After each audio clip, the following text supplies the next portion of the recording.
High বন্ধুরা, তোমরা সবাই কেমন আছো? আশা করি সবাই খুব ভালো আছো। আমিও খুব ভালো আছি। আজ আমি সোয়াবিনের তরকারি করব, সেটাই তোমাদের সাথে শেয়ার করব।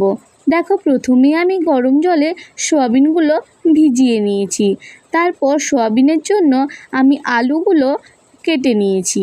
তারপর কড়াইয়ের মধ্যে তেল গরম করে পেঁয়াজগুলো দিয়ে দিয়েছি আর দিয়েছি দুটো শুকনো লঙ্কা দিয়ে ভেজে নিয়েছি। তারপর আমি সোয়াবিনগুলো দিয়ে একটু নেড়ে নিয়ে একটু ভেজে নিয়েছি। তারপর দিয়ে দিয়েছি আলুগুলো। তারপর একে একে দিয়ে দিয়েছি হলুদ গুঁড়ো, জিরে গুঁড়ো, আলু মশলা আর দিয়েছি ধনে গুঁড়ো দিয়ে বেশ ভালো করে কষিয়ে নিয়েছি। কষানো হয়ে গেলে তারপর আমি জল দিয়ে দিয়েছি। জল দিয়ে ফুটলেই নামিয়ে নিয়েছি। দেখো, তৈরি হয়ে গেছে সোয়াবিনের তরকারি।